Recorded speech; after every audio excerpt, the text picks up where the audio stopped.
Bihar news में स्वागत है आपका दोस्तों। मैं हूं फिरदौस गनी और आप देख रहे हैं केडीबी लाइव। दोस्तों आज हो चुका है 21 नवंबर 2023। तो आज की पूरे बिहार की टॉप न्यूज लेकर आई हैं आपके लिए। दोस्तों वीडियो शुरू करने से पहले आपको बता दें कि अगर आप नए आए हैं इस चैनल पर तो फिर चैनल को सब्सक्राइब करके बेल आइकन को प्रेस कर दीजिए और साथ ही वीडियो को लाइक कर दीजिए, अपने दोस्तों के साथ शेयर भी कीजिए। तो चलिए शुरू करते हैं आज की पूरे बिहार की टॉप न्यूज।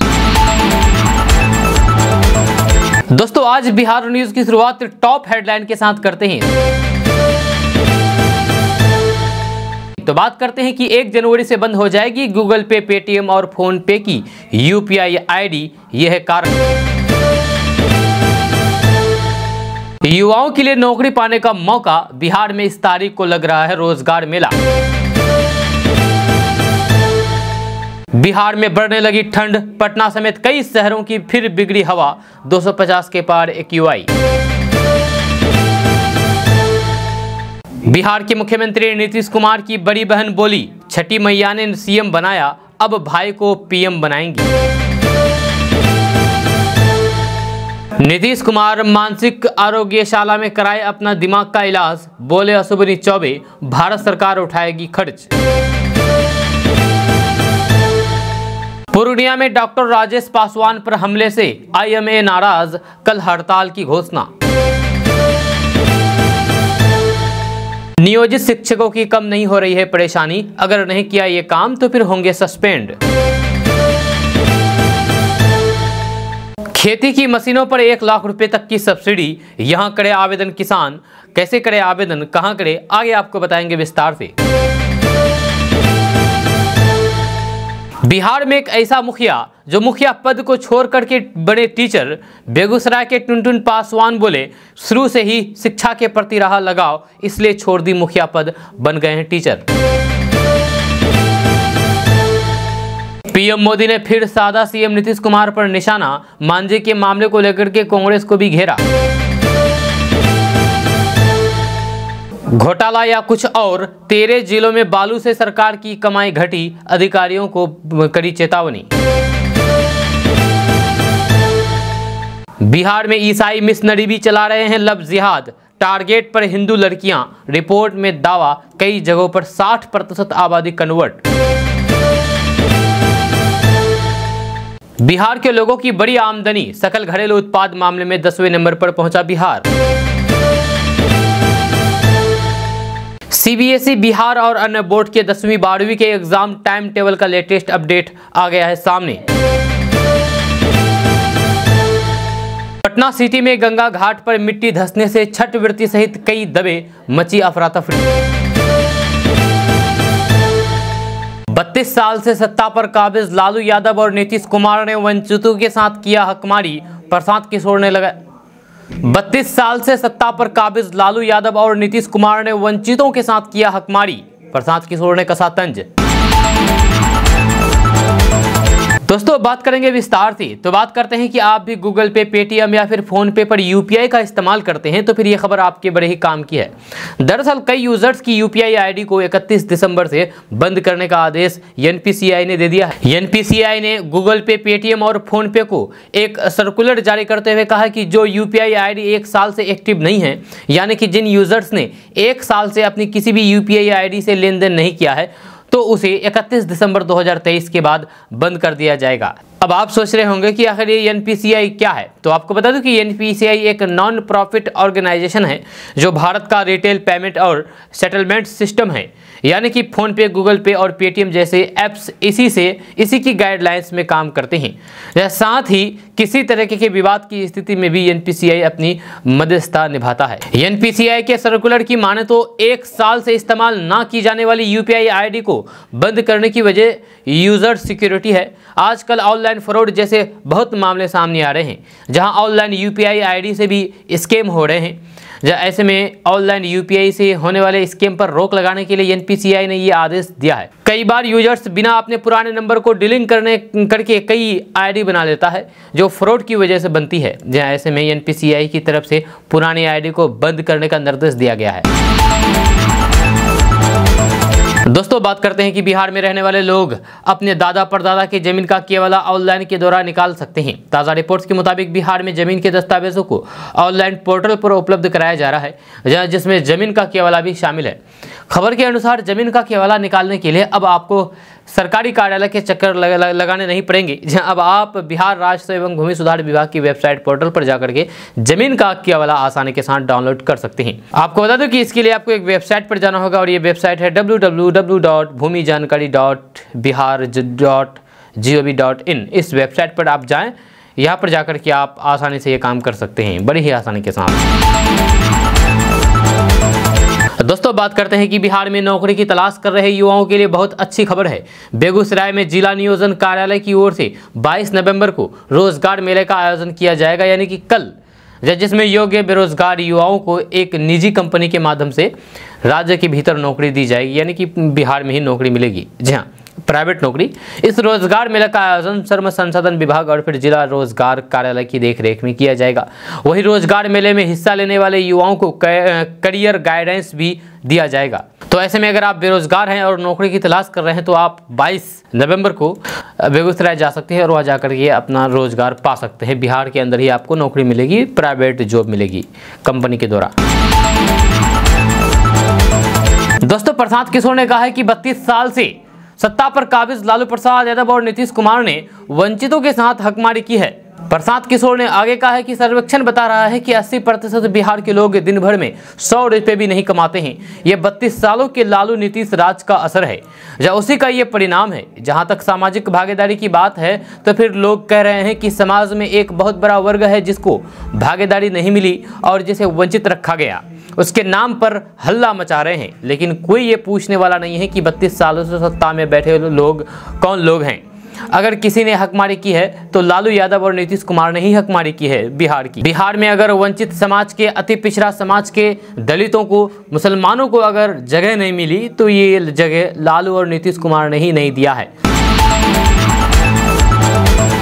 दोस्तों ऑस्ट्रेलिया क्रिकेट टीम से भारतीय क्रिकेट टीम के हारने पर इसके लिए एक शायरी है कि जीतूंगा एक दिन खुद से ये वादा करो, जीतूंगा एक दिन खुद से ये वादा करो, जितना सोचते हो कोशिश उससे ज़्यादा करो, भले ही रूठे तकदीर पर हिम्मत ना टूटे, बस मजबूत अपना इरादा रखो। जी हाँ, आपको बता दो कि जैसे कि आपको पता है कि इंडियन टीम ऑस्ट्रेलिया से वर्ल्ड कप में हार गए हैं। करीब 40 दिन से चल रहे ओडीआई में इंडियन टीम कभी भी हारे नहीं, लेकिन अंत में फाइनल में उसको ऑस्ट्रेलिया से हार का सामना करना पड़ा, जिसको लेकर के पूरे इंडियन टीम काफ़ी मायूस है, गमगीन है, गम में डूबे हुए हैं। इसी को लेकर के देश के प्रधानमंत्री नरेंद्र मोदी इंडियन टीम के हौसला अफजाई करने के लिए इंडियन टीम से मुलाकात की। आपको बता दें कि इंडिया के तेज गेंदबाज मोहम्मद शमी ने प्रधानमंत्री नरेंद्र मोदी के साथ अपनी एक तस्वीर शेयर की है। इस तस्वीर में पीएम मोदी उन्हें गले लगाते हुए नजर आ रहे हैं। ये तस्वीर रविवार 19 को अहमदाबाद में हुए Bharat Australia world cup final की बात की है। टीम इंडिया क्रिकेट का यह महामुकाबला ऑस्ट्रेलिया के खिलाफ 6 विकेट से हार गई थी। इस हार के बाद करोड़ों भारतीय क्रिकेट फैंस तो उदास थे ही, साथ ही टीम इंडिया के हर खिलाड़ी के चेहरे पर भी निराशा झलक रही थी। रोहित शर्मा और मोहम्मद सिराज तो मैदान में ही रो पड़े। ऐसे में पीएम मोदी भी अपने सीट से उठ करके सीधे टीम इंडिया के ड्रेसिंग रूम की ओर चल दिए। यहाँ उन्होंने भारतीय खिलाड़ियों को ढांढस बधाया।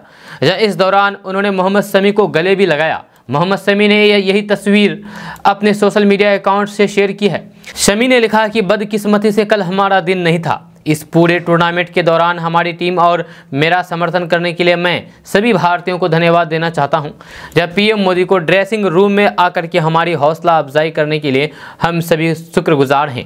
हम निश्चित तौर पर फिर से वापसी करेंगे। दोस्तों बात करते हैं कि प्रधानमंत्री नरेंद्र मोदी की सरकार लगातार युवाओं, महिलाओं, वंचित वर्ग और फिर बेरोजगारों को सशक्त बनाने के साथ साथ लोगों के बुढ़ापे को भी सुरक्षित करने के लिए कोशिश कर रही है। मोदी सरकार ने पिछले 9 साल में कई पेंशन योजनाओं की लॉन्च की है, जिसके जरिए कोई भी व्यक्ति कम खर्च में अपने बुढ़ापे को सिक्योर कर सकता है। ऐसे में एक योजना है मोदी सरकार की प्रधानमंत्री वय वंदन योजना। इसमें पॉलिसी धारक का मूलधन सुरक्षित भी रहता है और फिर नियमित समय पर रिटर्न भी मिलता रहता है। हालांकि इस योजना की सबसे अच्छी बात यह है कि इसके जरिए पति और फिर पत्नी दोनों जब 60 साल की उम्र हो जाएंगे तो फिर वह हर महीने मिलकर के 18,500 रुपये पेंशन का गारंटी लाभ ले सकते हैं। इस पेंशन योजना में सबसे अधिक फायदा यह है कि 10 साल बाद आपका पूरा निवेश भी वापस मिल जाएगा। दरअसल मोदी सरकार ने वरिष्ठ नागरिकों की जरूरतों को ध्यान में रखते हुए प्रधानमंत्री वय वंदन योजना को पेश किया है। यह योजना एक सामाजिक सुरक्षा योजना और फिर पेंशन प्लान है। जब वैसे तो इसे भारत सरकार द्वारा पेश किया गया है, लेकिन इसका संचालन भारतीय जीवन बीमा निगम करता है। जब प्रधानमंत्री वंदना व्यय योजना यानी कि PMVVY स्कीम के तहत सीनियर सिटीजन को निवेश पर अन्य योजनाओं की तुलना में ब्याज अधिक मिलता है। इस योजना में 60 साल या फिर उससे अधिक उम्र के लोगों को मासिक या फिर सालाना पेंशन प्लान चुन सकते हैं। इस योजना में अधिकतम निवेश की सीमा 15 लाख रुपए है। प्रधानमंत्री वय वंदन योजना के तहत मासिक पेंशन प्लान पर 10 साल तक 8% ब्याज मिलता है। जी हाँ, वहीं सालाना पेंशन प्लान चुनने पर 10 साल के लिए 8.3% का ब्याज मिलता है। इस योजना के लिए ऑनलाइन और ऑफलाइन दोनों की तरह ही आवेदन किया जा सकता है। दोस्तों, उगते सूर्य को अर्घ्य देने के साथ ही छठ महापर्व का समापन हो गया है। इस दौरान बिहार का मौसम सुहाना रहा, जहां न्यूनतम तापमान में बढ़ोतरी देखी गई जो 3 डिग्री तक ऊपर चला गया। वहीं अधिकतम तापमान 30 डिग्री के करीब रहा, जबकि न्यूनतम तापमान 18 डिग्री रहा। जब 5 से 6 किलोमीटर प्रति घंटे की चाल से पूर्वोत्तर हवा चलती रही, मौसम सुहाना रहा। अगले 48 घंटे तक मौसम के तापमान में कोई भी परिवर्तन के आसार नहीं है। मौसम विभाग के मुताबिक बंगाल की खाड़ी में निम्न दाब की पट्टी के कारण निम्न दाब का आंशिक असर पूर्वी बिहार में भी देखा जाएगा, जहां अधिकांश जिलों में आसमान में आंशिक बादल छाए रहेंगे, जिसके कारण अपेक्षित रूप से गर्मी महसूस होगी। 22 नवंबर के बाद से ठंड के फिर से बढ़ने के आसार हैं। वहीं अगर बात राज्य की यानी कि बिहार के तमाम शहरों में वायु प्रदूषण की करें तो फिर राजधानी पटना के लोगों को थोड़ी राहत मिली है। पटना का 20 नवंबर को सुबह का ताजा AQI 259 दर्ज किया गया, जो बीते दिनों से काफी बेहतर है। वायु गुणवत्ता सूचकांक का स्तर कितना खतरनाक है अभी हम आपको बताएंगे। जी हाँ, आपको बता दें कि AQI 0 से 50 के बीच है तो फिर हवा अच्छी है। वहीं पर AQI 51 से 100 के बीच है तो फिर हवा ठीक है, लेकिन संवेदनशील लोगों को सांस में हल्की परेशानी हो सकती है। वहीं पर AQI 101 से 200 के बीच है तो फिर हवा अच्छी नहीं है। फेफड़े और फिर दिल के मरीजों को सांस लेने में दिक्कत हो सकती है। वहीं पर 201 से 300 के बीच है तो फिर हवा खराब है, किसी भी व्यक्ति को सांस की दिक्कत हो सकती है। वहीं पर 301 से 400 के बीच है तो फिर हवा बहुत खराब है, सांस की बीमारी हो सकती है। वहीं पर 401 से 500 के बीच है तो फिर हवा खतरनाक है, स्वास्थ्य व्यक्ति भी बीमार पड़ सकता है। दोस्तों, बात करेंगे कि बिहार के सरकारी स्कूलों में पढ़ाने वाले अतिथि शिक्षकों के लिए एक बहुत बुरी खबर है। जी हाँ, बहुत बड़ी खबर सामने आ रही है। ताज़ा रिपोर्ट्स के मुताबिक बिहार के स्कूलों से अब अतिथि शिक्षकों को हटा दिया जाएगा। इसको लेकर के विभाग के स्तर पर तैयारियां की जा रही है। खबर के अनुसार बिहार शिक्षा विभाग ने आदेश देते हुए कहा है कि BPSC से चयनित शिक्षकों के योगदान के बाद अतिथि शिक्षकों को स्कूल से हटा दिया जाएगा। जहाँ इसको लेकर के सभी जिलों को निर्देश भेज दिए गए हैं। जल्द ही इसकी प्रक्रिया शुरू होगी। आपको बता दें कि विभाग के द्वारा सरकारी स्कूलों में शिक्षकों की कमी को दूर करने के लिए अतिथि शिक्षक बहाल करने का फैसला किया गया था, लेकिन अब BPSC के द्वारा बड़े स्तर पर नए टीचरों को भर्ती की गई है। ऐसे में अब इन शिक्षकों की छुट्टी होने वाली है। मिली जानकारी के अनुसार बिहार के वैसे स्कूल जहां अतिथि शिक्षक पढ़ा रहे हैं, लेकिन उन स्कूलों में उसी विषय के BPSC से चयनित शिक्षक योगदान दिए हैं तो फिर अतिथि शिक्षकों का वहां कोई काम नहीं है, उसको हटा दिया जाएगा। इसको लेकर के दिशा निर्देश जारी कर दिया गया है। दोस्तों, बात करेंगे कि इंडिया गठबंधन में शामिल राजद प्रमुख लालू प्रसाद यादव, बिहार के उप मुख्यमंत्री तेजस्वी यादव, पूर्व मुख्यमंत्री राबड़ी देवी एवं तेजस्वी यादव की पत्नी राजश्री यादव के कोलकाता जाने के निहितार्थ निकाले जाने लगे हैं। चर्चा है कि ये सभी लोग पश्चिम बंगाल की मुख्यमंत्री ममता बनर्जी के किसी पारिवारिक समारोह में शामिल होने के लिए कोलकाता गए थे। ममता ने खास तौर पर लालू प्रसाद यादव को इस समारोह में शामिल होने के लिए न्योता भेजा था। लेकिन यहाँ ये भी सवाल उठ रहा है कि आखिरकार किस कारण से ममता बनर्जी ने बिहार के मुख्यमंत्री नीतीश कुमार को न्योता नहीं दिया, या फिर नीतीश कुमार ने जाना मुनासिब नहीं समझा। लालू परिवार का ममता बनर्जी के पारिवारिक समारोह में जाना और नीतीश कुमार की अनदेखी के सियासी निहितार्थ तलाशे जाने लगे हैं। आखिर किस कारण से केवल लालू परिवार से ममता बनर्जी की पारिवारिक समारोह में शामिल हुआ, जबकि इंडिया गठबंधन के रचयिता नीतीश कुमार से दूरी बना ली गई। ऐसे कई सवाल सियासी गलियारों में चर्चा का विषय बनते जा रहे हैं। वैसे कहा जा रहा है कि लालू और फिर ममता बनर्जी के बीच रिश्ता काफी समय से अच्छा रहा है। इसी साल जब देश के विपक्षी दलों की पटना में बैठक हुई थी तब ममता बनर्जी बैठक में शामिल होने के लिए गई थी और उस दौरान ममता पटना पहुंचते ही सबसे पहले लालू यादव से मिलने के लिए उनके आवास पहुंची थी। यही नहीं, उनके परिवार के हर सदस्य के लिए कुछ न कुछ उपहार लेकर के गई थी। लेकिन सियासत में उपहार नहीं, सियासी घटनाक्रम की चर्चा होती है। ऐसे में ममता बनर्जी के लालू परिवार से ज्यादा नजदीकी की सियासी मायने तलाशे जाने लगे हैं। कहा जा रहा है कि कहीं नीतीश कुमार के द्वारा विधानसभा में दिए गए अश्लील बयान के बाद ममता बनर्जी कहीं दूरी तो नहीं बना ली है। कहीं ऐसा तो नहीं है कि इंडिया गठबंधन में ममता बनर्जी कहीं ज्यादा प्रभावी भूमिका में आना चाहती है। कारण है ममता बनर्जी की पार्टी टीएमसी के सांसदों की संख्या किसी भी सूरत में नीतीश कुमार की पार्टी से ज्यादा रहने की संभावना है। ऐसे में ममता बनर्जी खुद को पीएम पद के दावेदार पेश कर सकती है। संभव है कि वक्त आने पर लालू प्रसाद यादव भी उनका समर्थन दे दे। ऐसे में दोनों के बीच बड़ी नजदीकियां कोई नई सियासी खेल खिला सकती है, दिखा सकती है।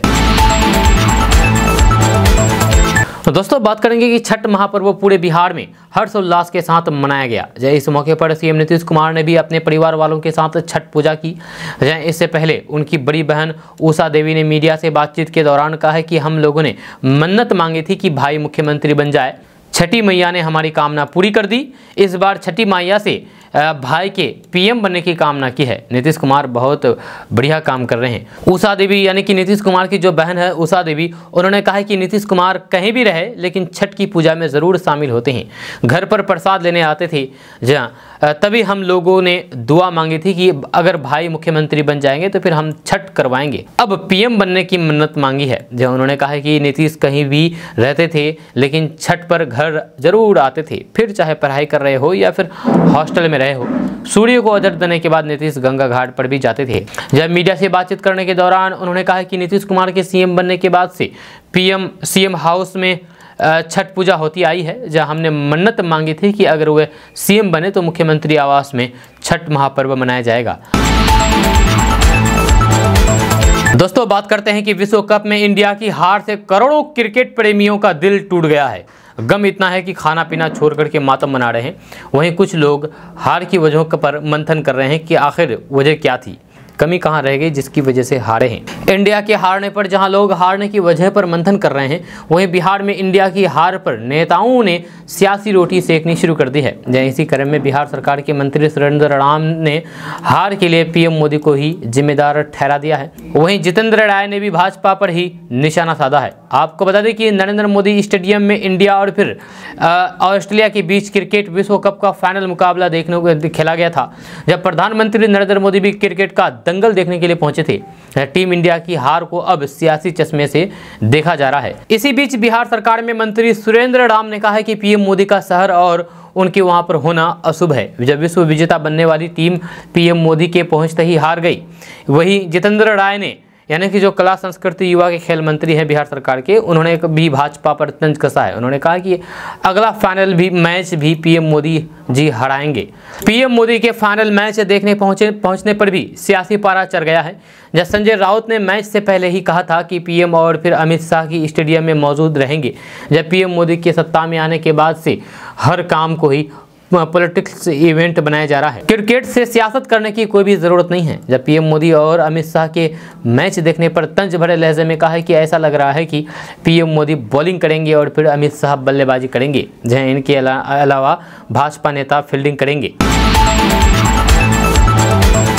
दोस्तों बात करते हैं कि बिहार में 75% आरक्षण लागू हो गया है। ताज़ा रिपोर्ट्स के मुताबिक राज्यपाल राजेंद्र अरोलेकर ने बिहार में नए आरक्षण बिल को मंजूरी दे दी है। इसके साथ ही बिहार में आरक्षण का दायरा 60% से बढ़ करके 75% हो गया है।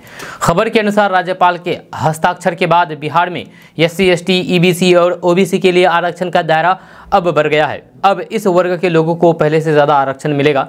इससे उन्हें सरकारी नौकरी देना आसान हो जाएगा। वहीं आरक्षण का दायरा बढ़ने से बिहार में SC, ST, OBC, EBC वर्ग के लोगों को बिहार के सरकारी संस्थानों में जैसे कि medical college, engineering college, nursing, कृषि संस्थान समेत अन्य सरकारी संस्थानों में एडमिशन लेना आसान हो जाएगा। इतना ही नहीं, आरक्षण का दायरा बढ़ने से इस वर्ग के लोगों को राज्य सरकार द्वारा निकली जाने वाली सभी तरह की सरकारी नौकरियों में काफ़ी फायदा होगा। राज्यपाल के मोहर के बाद गजट प्रकाशन के साथ ही राज्य में यानी कि बिहार में ये नियम लागू हो गया है।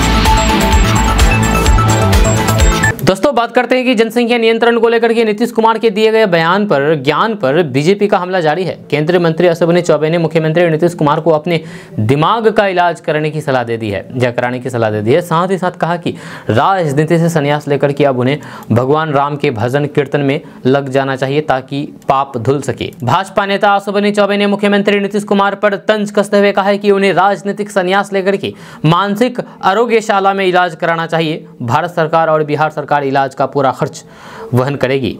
जहां लालू अपने छोटे भाई को बर्बाद कर रहे हैं। अश्विनी चौबे ने कहा कि नीतीश कुमार के साथ ही लालू प्रसाद तेजस्वी यादव को भी आड़े हाथों लिया है और फिर कहा कि बिहार में पिछले 32 साल से छोटे भाई और बड़े भाई मिलकर के राज कर रहे हैं, जब उसके बाद भी भाई भतीजावाद वंशवाद से लेकर के उसे बाहर नहीं निकल पाया और बड़े भाई एक रणनीति के तहत अपने छोटे भाई को बर्बाद कर रहे हैं। दोस्तों बात करते हैं कि बिहार के पूर्णिया जिले में सर्जन डॉक्टर राजेश पासवान पर हुए जानलेवा हमला का मामला तुल पकड़ता जा रहा है। जहां इंडियन मेडिकल एसोसिएशन की बिहार शाखा ने इस घटना पर गहरी नाराजगी जताई, यानी कि IMA यानी कि इंडियन मेडिकल एसोसिएशन यानी कि IMA ने इस घटना के विरोध में 21 नवंबर को यानी कि आज बिहार के सभी सरकारी अस्पतालों में हड़ताल करने की घोषणा की है। हालांकि इस दौरान इमरजेंसी का कामकाज चलता रहेगा।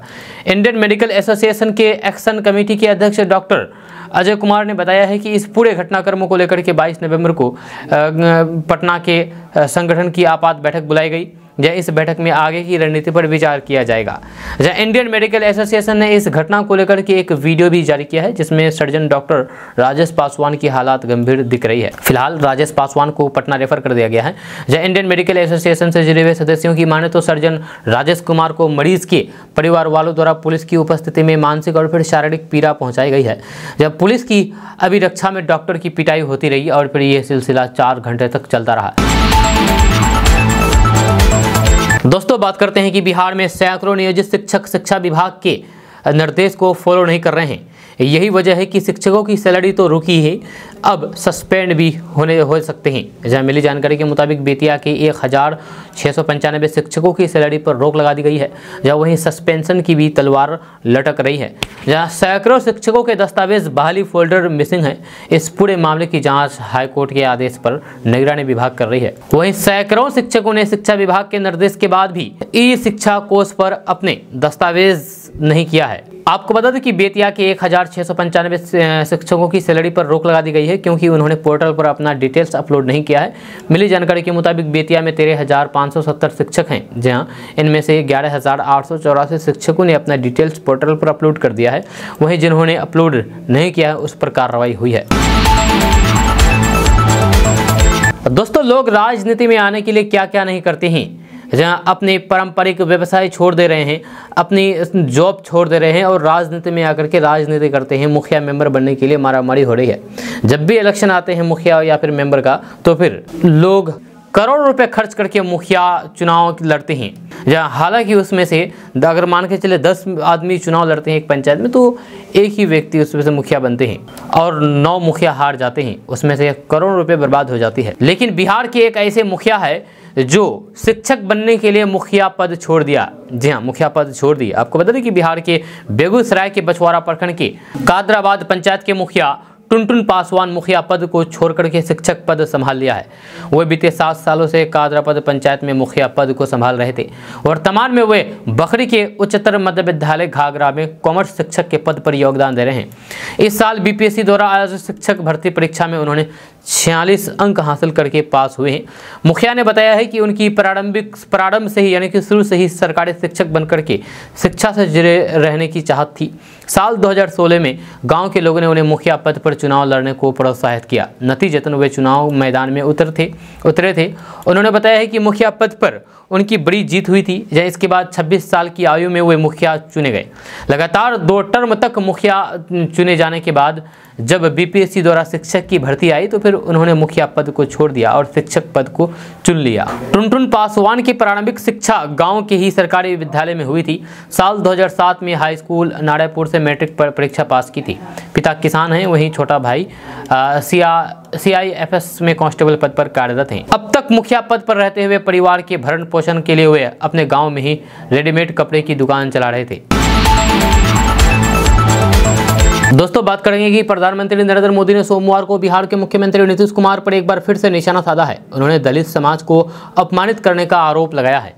इसके साथ ही उन्होंने इस मामले में कांग्रेस पार्टी को भी घेरा है। राजस्थान के पाली में सोमवार को जनसभा को संबोधित करते हुए प्रधानमंत्री नरेंद्र मोदी ने कहा है कि कुछ दिन पहले ही बिहार में घमंडिया गठबंधन के एक नेता जो वहां के मुख्यमंत्री हैं, उन्होंने दलित समाज के एक पूर्व मुख्यमंत्री के लिए ऐसी अभद्र भाषा बोली जिसका प्रयोग सामान्य नागरिक बातचीत में भी नहीं करता है। लेकिन उन्होंने विधानसभा में ये बातें कही है। उन्होंने तो पाप किया, लेकिन कांग्रेस के एक भी नेता के मुंह से इसके विरोध में एक भी शब्द नहीं निकला।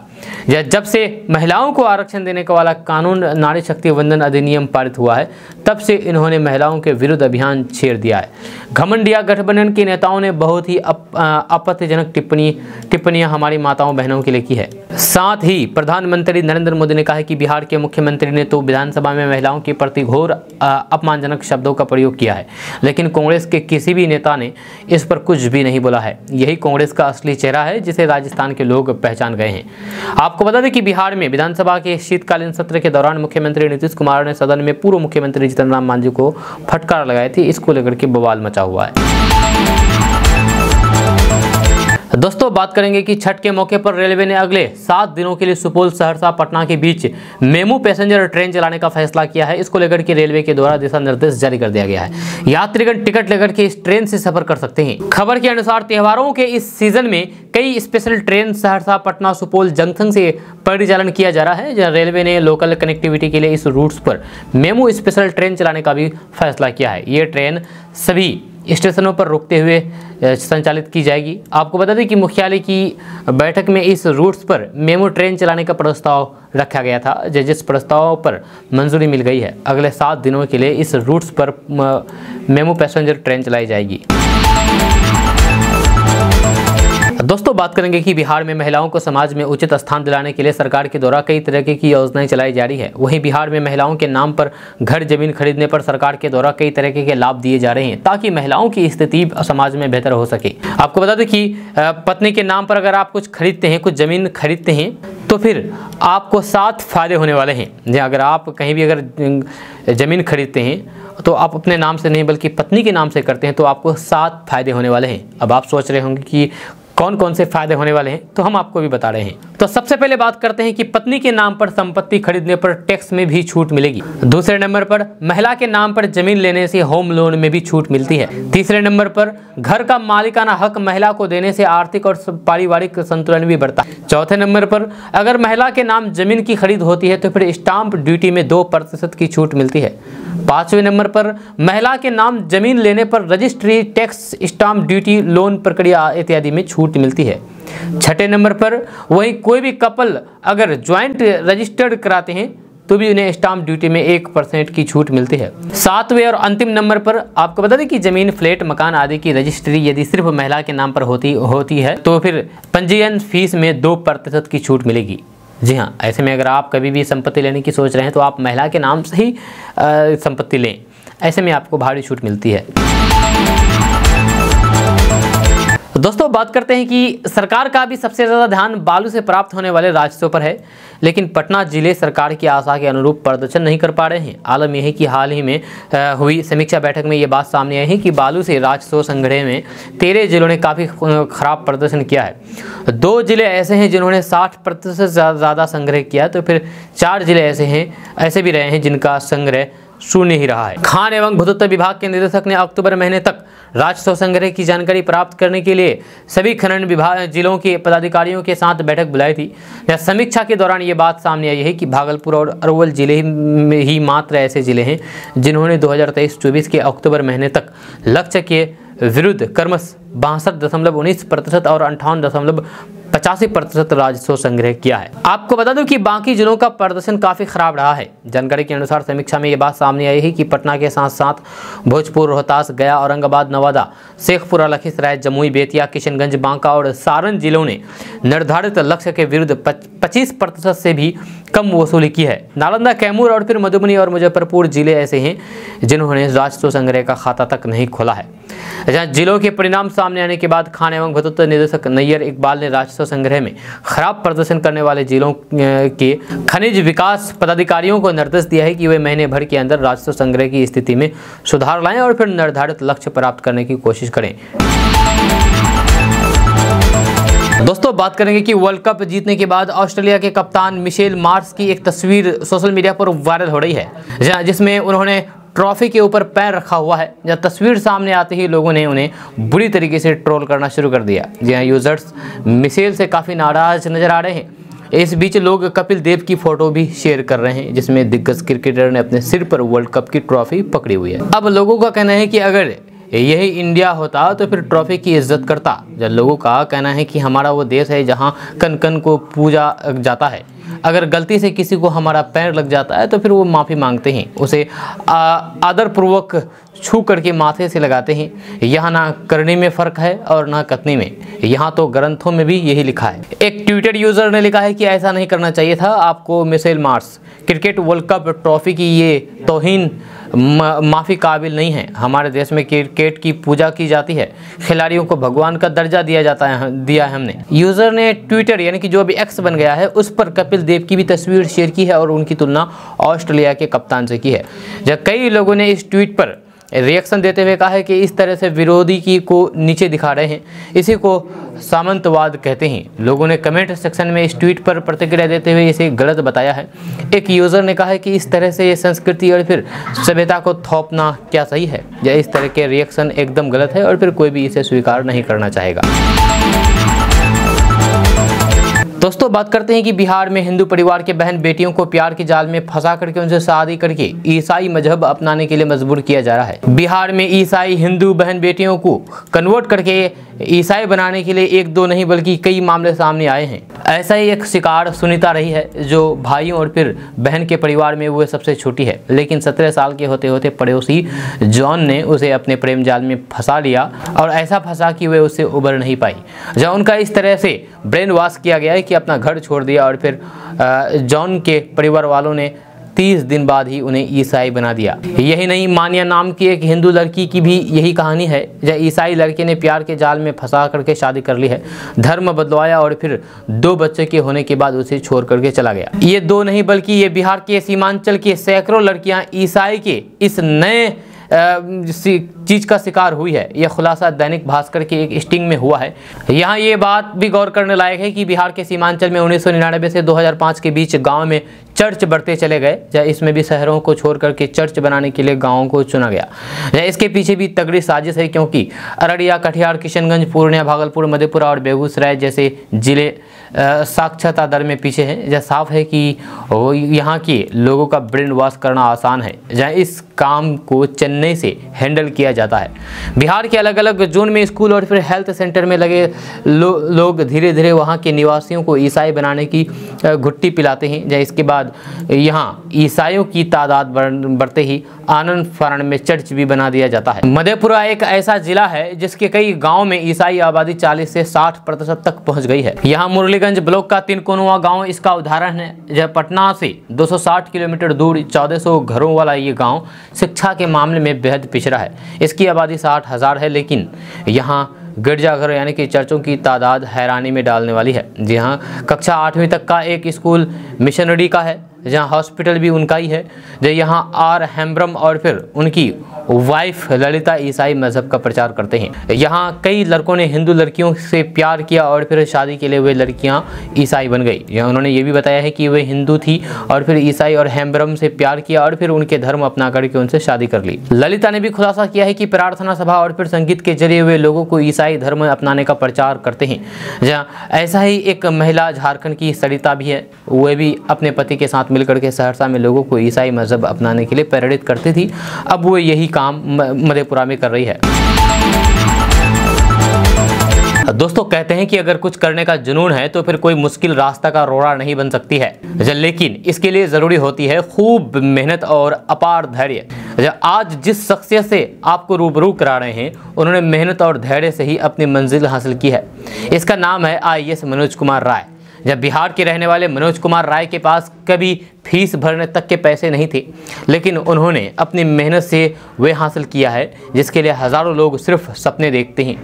बिहार के सुपौल में गरीब परिवार में जन्मे मनोज 12वीं पास करके साल 1996 में गांव से निकल करके दिल्ली आए और यहां नौकरी की तलाशी शुरू कर दी, लेकिन कोई नौकरी नहीं मिली। इसके बाद उन्होंने एक दिन फैसला किया है कि बहुत खोज ली नौकरी, अब सब्जी और अंडे की दुकान लगानी है ताकि रोजी रोटी से चल सके। यह एक दिन संयोग ऐसा बनाए कि उन्हें जवाहरलाल नेहरू यूनिवर्सिटी में राशन पहुंचाने का काम मिल गया, यानी कि JNU में। जब मनोज कुमार राय की JNU में एक शख्स से मुलाकात हुई जिसकी वजह से मनोज की ज़िंदगी ही बदल गई।